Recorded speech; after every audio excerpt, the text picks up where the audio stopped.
마스테리아의 정수, 크립스노트 킵의 실체에서 메이플 추가의 표창, 밸런스드 퓨리까지 오늘 바로 마스테리아의 최종장을 만나기 위해서 출발합니다. 시작 전에 토막 지식을 하나 숙지하고 가시는 게 좋습니다. 크림스노트 킵은 모종 이후로 1000년 동안 역사에서 지어졌던 곳이고요. 최근에서야 NLC 근처에 갑자기 모습을 드러낸 장소입니다. 함 출발하죠. 로어 어센트에서 들어갈 수 있는 캐번 오브 페인이 있는 존의 형님인 잭. 감금을 당했다는 말에 플레이어는 잭에게 이제 그만 돌아갈 것을 부탁하지만 잭은 많은 것을 알아냈다면서 돌아가지 않기로 했기 때문에 플레이어가 편지를 동생에게 전달하기로 합니다. 잭이 알아낸 비밀은 무엇일까요? 잭은 끌려간 후에 크림스노트 킵의 이너 생툼으로 끌려갔다고 합니다. 골렘 같은 병사들이 본인을 구속해서 제대로 볼 수는 없었지만 여러 그랜드마스터들은 크림스노트 킵이 지키고 있는 안텔리온이라는 힘의 결정체에 대해서 이야기를 하고 있었고 그들은 어떤 암호와 관련이 있어 보이는 심볼을 지켜보고 있었다고 합니다. 잭은 더 이야기를 해주고 싶지만 그 암호 같은 것을 해독하는 것이 급선무라며 플레이어에게 그 암호문을 동생 존에게 빨리 전달해달라고 부탁하게 됩니다. 이거를 거절하게 되면은 이 얘기를 듣고도 뭐 느끼는 게 없냐, 뭐 세상 망한다, 뭐 이런 식으로 이제 수락을 누르게 만드는데 아이고 옌병 뭐 세상 망하든 말든 뭐 어떡해요, 도와줘야지. 이 암호문을 고대 언어 해독의 달인인 존에게 빨리 전달해달라는 임무와 함께 주어지는 건 코디드 커뮤니케라는 아이템 외에도 숲을 빠르게 오갈 수 있는 설치 아이템인 지도, 맵 오브 팬텀 포레스트입니다. 이 지도는 이제 팬텀 포레스트 사이사이에 있는 이런 관문 같은 걸로 들어가게 되면은 보다 쉽게 폴 같은 패스로 향할 수 있게 해주는 아이템인데요. 잭은 그 지도를 어딘가에서 가져온 것으로 보입니다. 그 지도를 훔쳐온 곳은 바로 오는 길에 마주쳤던 레이븐 닌자 클랜. 그래서 플레이어는 이 클랜의 수장인 태그린에게 지도를 돌려주러 가야 돼요. 왜냐면은 이 지도를 돌려주는 것이 레이븐 닌자 클랜 퀘스트라인의 일부이기 때문이죠. 태그린은 처음에는 길을 잃은 듯 보이는 플레이어에게 굉장히 적대적으로 대하면서 여길 떠나라고 하지만 대화창에서 몇 번 옳은 선택지를 고르게 되면은 뭐 미연시도 아니고 퀘스트를 몇 개 주는데요.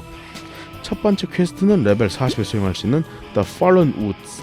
주변에 널린 팬텀 트리를 잡고 나오는 팬텀 시드를 50개 모아가면 됩니다.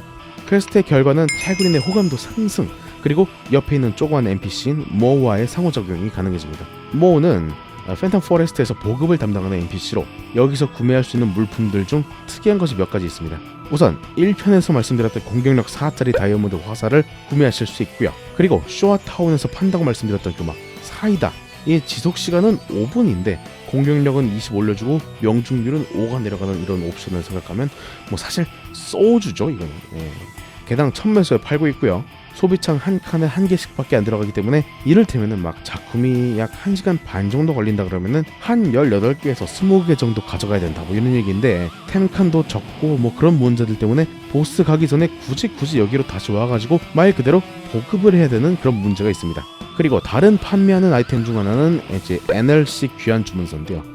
그러니까 이제 이걸 쓰면은 뭐 루디브리엄에서도 바로 NLC로 오느냐, 뭐 그것까지는 아니었고요. 마스테리아 대륙 내에서만 사용 가능한 주문서긴 했는데요. 이게 뭐 숨겨진 효과인지 버그인지는 모르겠지만 웨딩 빌리지의 전신인 아모리아에서 이 주문서를 사용하면 NLC로 바로 이동할 수 있었어서 헤네시스에서 토마스 스위프트를 통해서 아모리아로 가서 주문서를 사용하는 식, 뭐 이런 식으로 간다면은 컨닝시티에서 굳이 지하철을 안 기다려도 바로 갈 수 있어서 주문서도 인기가 있었다고 합니다. 이런 식으로 팬텀 포레스트 NPC들은 퀘스트를 진행하면서 하나씩 해금을 할 수 있는데요. 두 번째 퀘스트가 바로 아까 얻었던 지도를 돌려주러 가는 퀘스트입니다. 대충 잭이 가져간 지도를 다시 태그린에게 돌려주면서 잭이 크림스노트 킵에 대한 조사를 계속하고 있다 이런 얘기를 해주면요, 그런 줄 알았다면 이제 잭이랑 좀 다른 이야기를 해봤을 것이라면서 플레이어와 잭을 보는 시선이 또 바뀝니다. 자, 미연시 성공이군요. 태그린은 지도를 플레이어에게 돌려주고 정식으로 자신들에 대한 소개를 하는데요. 레이븐 닌자 클랜은 각 직업군 길드, 전사, 마법사, 궁수, 도적, 해적 이런 애들 중 도적 길드인 나이트 섀도우의 일원이고 공백의 1000년 사이 마스테리아에 있던 나이트 섀도우 길드원들 및 길드장 그랜드마스터들이 타락함으로 인해서 당시 타지에 있어서 유일한 생존자들이 된 길드원들의 후예인 본인들이 이제 레이븐 닌자 클랜이라는 이름을 달고 조상들의 고향인 크림슨노트 킵에 대한 조사를 하고 있었다면서 이제는 성체를 장악한 몬스터들이 되어버린 그런 자들을 잡고 배지를 가져오면은 이제 물건으로 교환을 해주겠다고 이제 이렇게 제안을 하게 됩니다.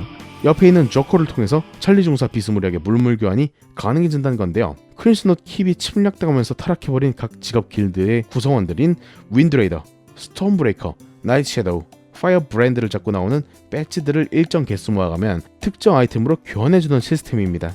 25개를 모아가면 확정적으로 350만 매수를 주고요. 50개씩을 모아가면 가차가 가능한데 등장할 수 있는 아이템 중 중요한 아이템은 레이븐 시리즈. 솔직히 다른 아이템들이랑 능력치는 좀 비슷하지만 일단 간지가 난다는 점이 포인트입니다. 바로 뒤에 나오는 올롱용 아대 이런 것들에 밀려서 문제죠. 그리고 또 똥스타 딸려있는 레이븐 닌자 밴다나, 그리고 또 특이한 것은 드래곤 무기의 110자를 뛰어넘는 둔기 팔라딘을 위한 공격력 115의 명중률 12씩이나 달린 120제 한손 무기인 프러셔 스컬. 그런 아이템들 외에 또 다른 눈에 띄는 아이템은 이제 타오 시리즈가 있었습니다.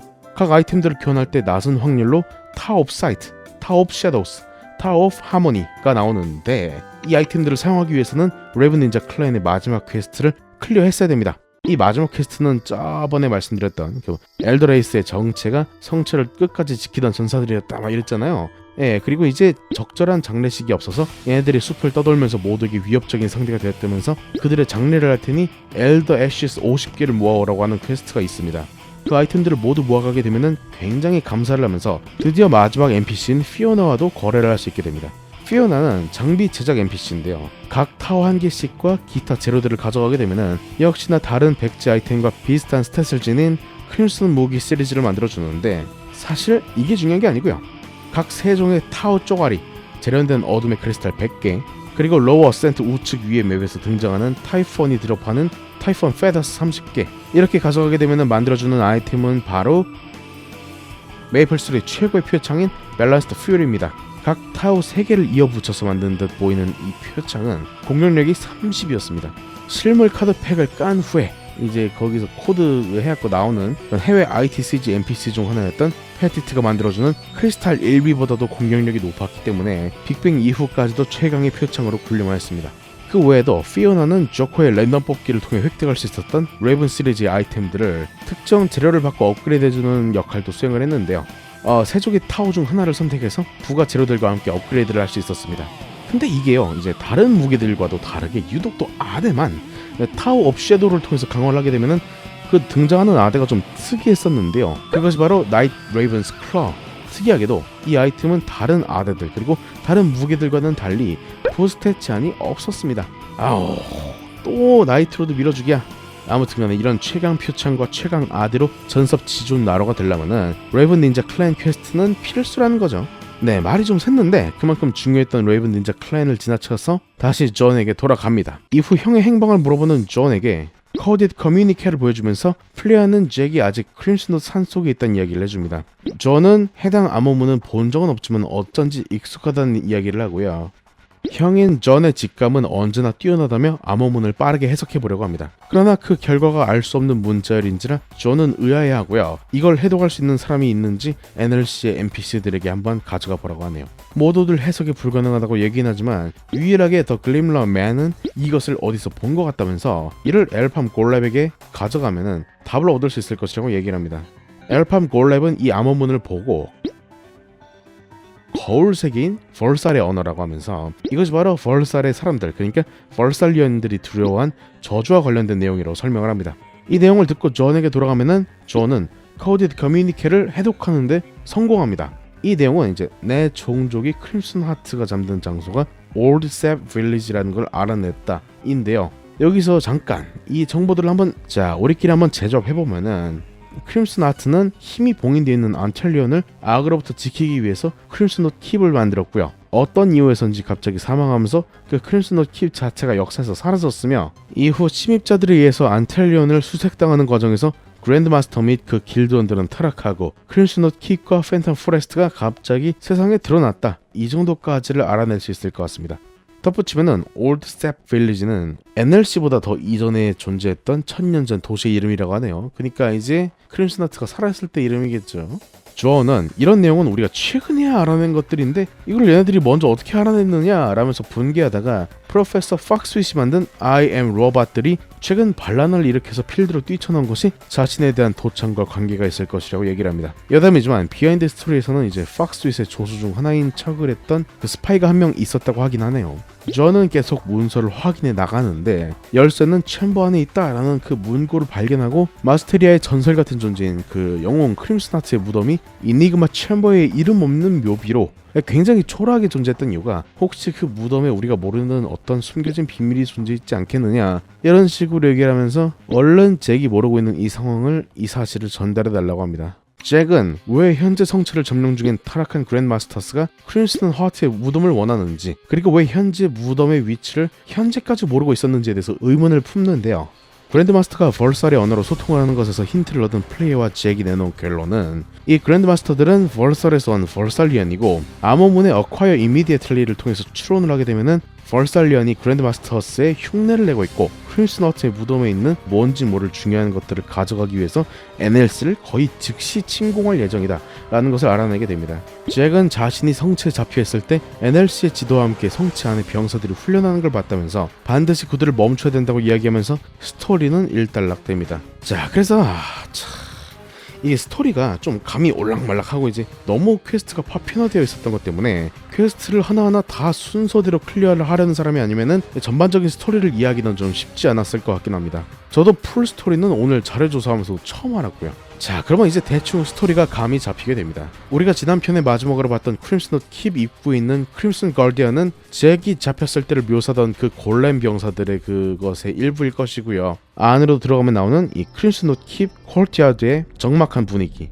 그리고 맥 배경에 보이는 이 5가지의 동상들은 벌살리언이 쳐들어와서 사칭하고 있는 그랜드마스터를 상징하는 그 진짜 동상이거나 아니면 그 기존 그랜드마스터들이 봉인당한 상태거나 그 정도가 되겠네요.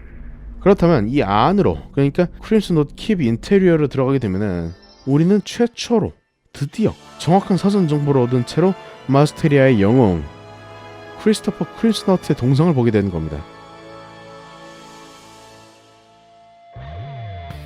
와우. 성체 내부로 진입을 해서 이제 페이크 그랜드마스터들을 처치하기 위해선 맨 우측 상단에 있는 포탈을 통해서 내부로 진입을 해야 되는데요. 사실 여기서 마지막 사전 퀘스트가 하나 남아있기 때문에 플레이어는 아직도 이 내부로 들어갈 수 없고요. 다시 되돌아가는 수밖에 없습니다. 마지막 퀘스트는 또 무엇일지, 그리고 이 성체 내부 크림슨 킵 파티 퀘스트 대체 어떤 퀘스트들이었을지도 다음 시간에 다뤄보도록 하겠습니다. 자, 오늘 이야기는 여기까지. 더 많은 정보를 원하신다면 메이플홀릭 구독해주세요.